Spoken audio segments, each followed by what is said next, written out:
Students, कैसे हैं आप सब। तो बेटा आज के इस वीडियो में हम देखेंगे कि किस प्रकार से संयुक्त वाक्य को सरल और उसे मिश्र वाक्य में कन्वर्ट किया जाए। तो बढ़ते हैं आज के कंटेंट की ओर।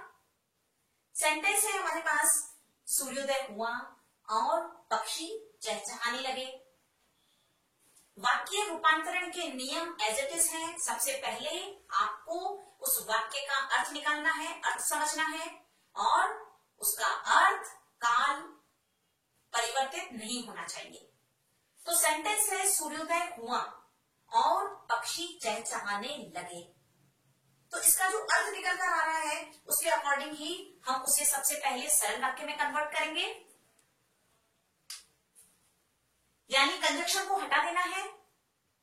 संयुक्त से जब हम सरल में कन्वर्ट कर रहे हैं तो सरल वाक्य में कंजक्शन नहीं आता है और उसकी शर्त क्या है कि वहां पर मुख्य क्रिया सदैव एक ही होती है।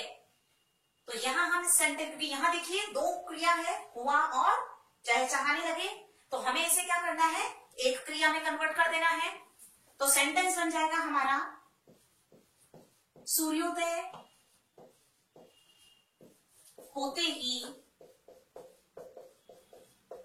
पक्षी चहचहाने लगे। अब देखिए इस सेंटेंस में हमने इन दोनों क्रियाओं को हटाकर एक क्रिया में परिवर्तित कर दिया और कंजक्शन को हटा दिया, तो योजक शब्द हट गया और मुख्य क्रिया एक हो गई। तो इस प्रकार से संयुक्त से हमने इसे सरल में कन्वर्ट कर दिया। अब जब हम इस सेम सेंटेंस को कन्वर्ट कर रहे हैं मिश्र वाक्य में, तो मिश्र वाक्य के लिए हमें व्यतिकरण समुच्चय बोधक अव्यय को ऐड करना है।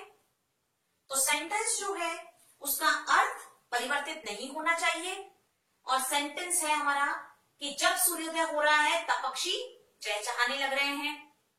तो मिश्र वाक्य में हम क्या करेंगे, यहां पर कंजक्शन लगा देंगे, जब सूर्योदय हुआ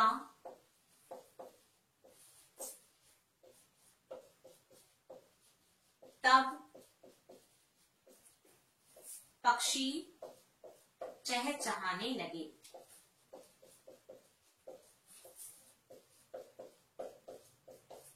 सेम सेंटेंस में मिश्र वाक्य के लिए हम जैसे ही कंजक्शन का उपयोग भी कर सकते हैं, क्योंकि सूर्योदय होना और पक्षियों का चहचहाना दोनों चीजें आपस में कनेक्टेड है। तो जैसे ही सूर्योदय हुआ वैसे ही पक्षी चहचहाने लगे। इस कंजक्शन से भी मिश्र वाक्य में कन्वर्ट किया जा सकता है। यहां पर यह प्रधान वाक्य है और तब कंजक्शन से जुड़ा हुआ वाक्य उस पर आश्रित उपवाक्य है। एक और सेंटेंस से समझते हैं हम इसे, एक और उदाहरण से। वह निर्धन है परंतु ईमानदार है। अब सबसे पहले हम इसका अर्थ समझेंगे कि व्यक्ति निर्धन तो है, लेकिन निर्धन होने के साथ साथ वह व्यक्ति ईमानदार है। तो हम क्या करेंगे, इसे सरल वाक्य में कन्वर्ट करेंगे। तो सरल वाक्य के लिए सबसे पहले तो हमें इस कंजक्शन को हटा देना है और उसके साथ साथ यहां पर जो ये क्रिया है, इन दोनों क्रियाओं को बदलकर हमें एक ही मुख्य क्रिया में कन्वर्ट कर देना है।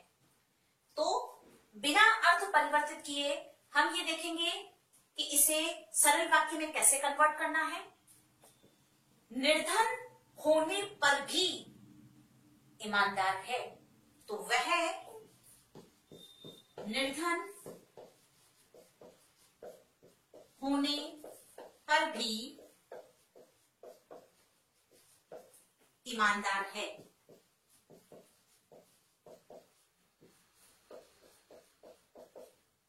यहां हमने कंजक्शन हटा दिया, योजक शब्द, और उसके साथ साथ दो जो क्रियाएं थी उन दो क्रियाओं को बदलकर हमने क्या कर दिया, एक क्रिया के साथ इसे सरल वाक्य में कन्वर्ट कर दिया।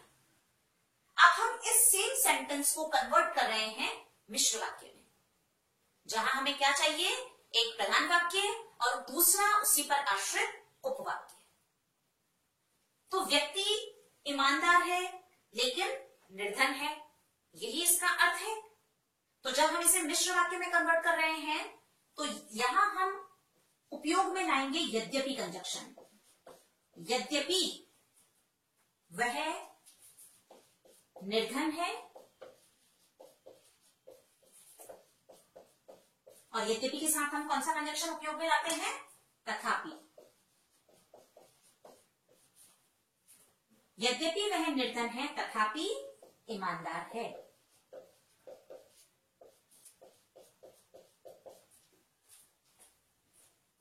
अब ये सेंटेंस जो है यद्यपि और तथापि के साथ जब हम इसे बनाते हैं तो वाक्य का अर्थ परिवर्तित नहीं हुआ। तो जब हम किसी भी संयुक्त वाक्य को सरल में या संयुक्त वाक्य को ही हम यदि मिश्र वाक्य में कन्वर्ट करते हैं तो इन नियमों का आपको ध्यान रखना है। तो बेटा जब इन नियमों के साथ आप कन्वर्ट करेंगे, रूपांतरित करेंगे तो कहीं भी गलती होने की चांसेस नहीं रहेंगे। तो जल्द मिलते हैं हमारे नेक्स्ट वीडियो में, तब तक के लिए गुड बाय।